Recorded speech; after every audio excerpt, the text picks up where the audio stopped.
Double insulated tools are designed with an added layer of protection to prevent electrical shocks. This design eliminates the need for a grounding conductor, making them safer to use in environments where grounding may be unreliable or unavailable. When it comes to repairing these tools, there are no specific regulations that mandate repairs must be performed only by the manufacturer. Anyone with the appropriate knowledge and skills can undertake the repair of double insulated tools. However, it is crucial to understand the principles of double insulation and to ensure that the repaired tool maintains its original safety features.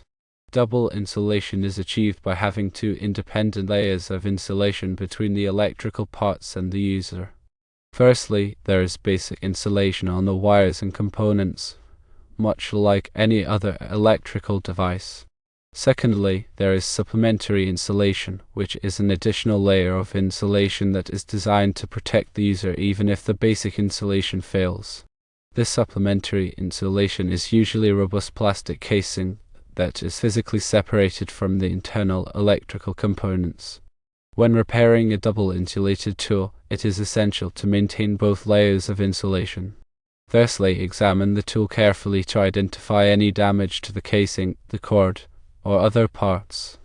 Secondly, before beginning any repair work, unplug the tool to prevent accidental electrical shock. Thirdly, use appropriate tools and equipment for the repair, and follow all safety precautions.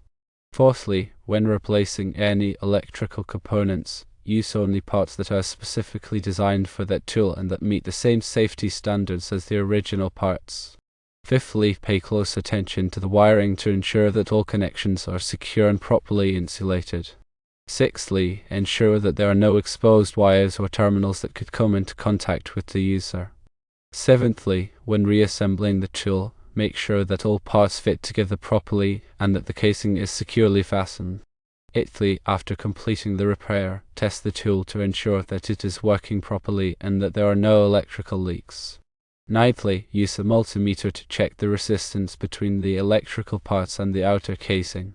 The resistance should be very high, typically several megaohms, indicating that there is no electrical path between the internal components and the user. Tenthly, visually inspect the tool to ensure that there are no signs of damage or wear. If you are not comfortable performing the repair yourself, it is always best to take the tool to a qualified repair technician. Improper repairs can compromise the safety of the tool and could lead to electrical shock or other injuries. Even if you are qualified to perform the repair, it is important to follow all safety precautions and to double-check your work to ensure that the tool is safe to use. Remember that the purpose of double insulation is to protect the user from electrical shock, so any repair work must maintain this level of protection. When disassembling a double insulated tool, carefully note the location and orientation of all parts, especially the insulating components. These components are often specifically designed to provide the required level of insulation, and they must be reassembled correctly to maintain the tool's safety. When replacing a cord on a double insulated tool, use a cord that is specifically designed for that purpose. These cords typically have thicker insulation and are more resistant to abrasion and other types of damage. In addition, be sure to properly secure the cord to the tool to prevent it from being pulled out or damaged. When replacing any other electrical components, such as switches or motors, use only parts that are specifically designed for that tool and that meet the same safety standards as the original parts. Using generic parts can compromise the safety of the tool and could lead to electrical shock or other injuries. After completing the repair, thoroughly test the tool to ensure that it is working properly and that there are no electrical leaks. Use a multimeter to check the resistance between the electrical parts and the outer casing. The resistance should be very high, indicating that there is no electrical path between the internal components and the user. Also, visually inspect the tool to ensure that there are no signs of damage or wear. If you are not confident that you can perform the repair safely and correctly, it is always best to take the tool to a qualified repair technician. Remember, the safety of the user is the most important consideration when repairing double insulated tools. The principles of double insulation are firstly, basic insulation, which is the insulation in the current carrying conductors themselves, like the coating on a wire. Secondly, supplementary insulation, which is a separate layer of insulation like the tool's plastic housing that protects the user if the basic insulation fails. To maintain double insulation during repair, firstly, always inspect the tool housing for cracks or damage before starting any work. Secondly, replace any damaged housing parts with original manufacturer replacement. Thirdly, ensure all internal wires have intact insulation and replace any damaged wires. Fourthly, use properly rated replacement parts for any electrical components. Fifthly, securely fasten all components and wiring within the housing. Sixthly, after reassembly, test the tool for electrical leakage using a multimeter. Seventhly, confirm a high resistance reading between the internal wiring and the external housing.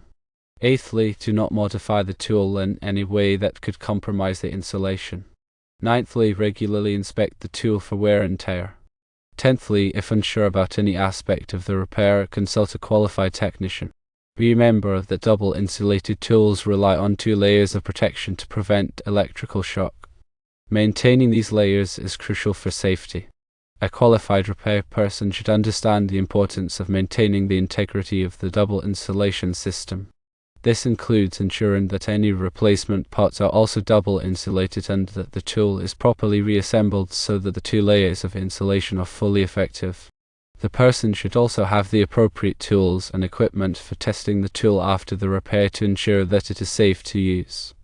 Understanding the specific design of the double insulation system and the tool being repaired is also essential. Different tools may use different methods for achieving double insulation, and the repair person needs to be familiar with these methods to ensure that the repair is done correctly. If the tool has a damaged cord, the repair person should replace it with a cord that is specifically designed for double insulated tools. These cords typically have thicker insulation and are more resistant to abrasion and other types of damage. The repair person should also ensure that the cord is properly secured to the tool to prevent it from being pulled out or damaged. In addition to replacing damaged parts, the repair person should also inspect the tool for any other signs of wear or damage. This includes checking the housing for cracks or other damage, inspecting the switch and other controls for proper operation, and testing the motor for proper performance. If any other problems are found, they should be repaired before the tool is returned to service. In summary, while anyone with the appropriate knowledge and skills can repair double insulated tools, it is important to ensure that the repair is done correctly and that the tool is safe to use after the repair.